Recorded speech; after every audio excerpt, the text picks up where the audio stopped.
Impact segment tonight, banning Donald Trump.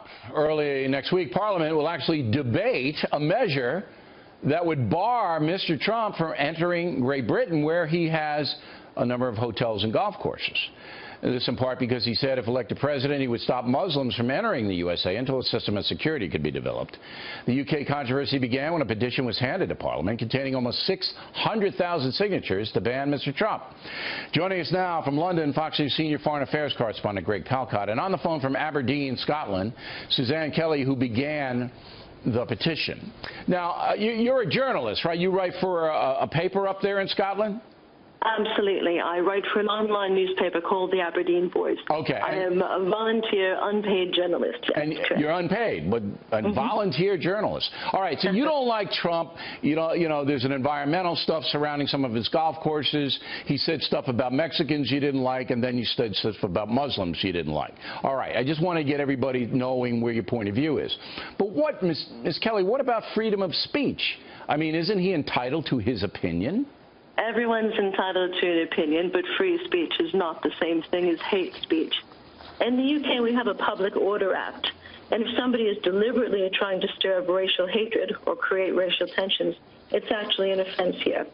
Our Home Secretary can ban people from the kingdom if she wishes to, and we have a system whereby I can use my free speech to invoke the petition system here and say, I think this should happen. Oh, absolutely. I mean, you use a system. You use a system legitimately. You got your signatures, but I'm going to challenge the hate speech.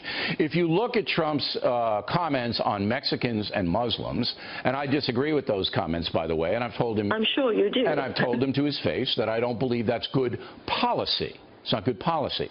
However, we have a big problem in the United States with Mexicans coming through our southern border, helped by the Mexican government, which looks the other way while these people smugglers and drug smugglers do their dirty deeds down there. That was the context of Mr. Trump's remarks on Mexicans. And obviously, you know what the refugee problem in Europe, the trouble that's causing, and that's the context of Trump's comments on the Syrian refugees, the Muslim refugees. So the comments are not there by Trump to promote hate. It's his policy that he's trying to get out. Do you understand that? I'd like you to understand some of his other comments.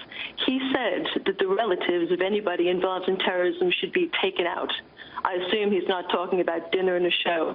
He's not talking about trials, investigations. Policy. He's saying take them out. But, Ms. Kelly, yeah, well, this is policy and somebody who wants to be president of your country. Well, our president. Doesn't that scare you? Ms. Kelly, our present president, Mr. Obama, takes out families of terrorists by dropping drones on them.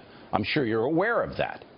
Indeed. Okay, and so nobody's in favor of that. You may disagree with it, but you shouldn't, in my opinion, ban people. In fact, you should want Trump to come to Aberdeen and have an interview with him. Right? Well, I'd love to speak to his spokespeople, but I keep challenging them to debate, and none of them are willing to do this. Aside from the comment I just mentioned, Donald Trump has said an outrageous number of other things based on his, to me, complete xenophobia. I just don't think the Democratic he has. That's your opinion. There are millions of other people who agree that we need a hard-edged person to put an end to the chaos that we're seeing. Look, well, he keeps we saying respect that he's Ms. Kelly. Strong. I think that he's confusing strong and smart with being basically manipulative but and that's your brash. Opinion. You don't ban people because you disagree with their opinion. But, Ms. Kelly, we appreciate you coming on tonight. Now let's bring in Greg Alcott. Any chance of this ban Trump measure passing Parliament?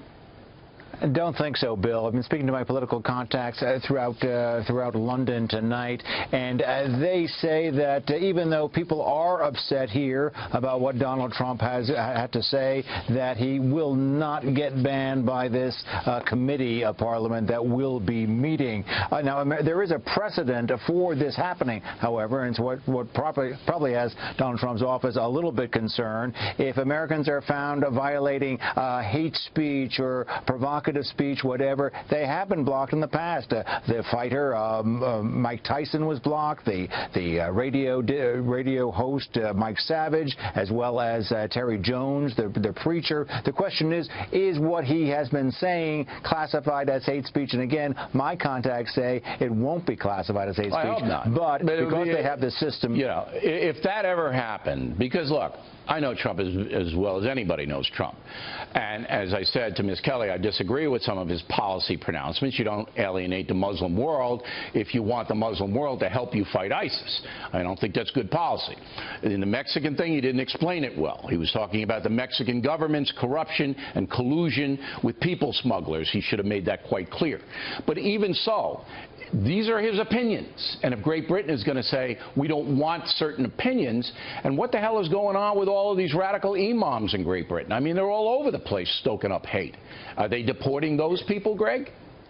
They have to go through this because they have a system, Bill, a system where if anybody brings up these signatures in a petition form, and so far there's been almost 600,000 signatures, they have to go through it. A point to clarify, it's not going to go to the House of Commons. They've got a secondary debate chamber where you got a quorum of 3 members of Parliament that will show up. They will do this. There isn't necessarily a binding vote or not, and then it gets thrown to the version of Department of Justice here in the UK, the Interior Ministry, the Home Office, and they've got to make the decision. And the folks above them are of the same ilk as, well, the Republican Party. It sounds like you got a bureaucracy problem just like we have.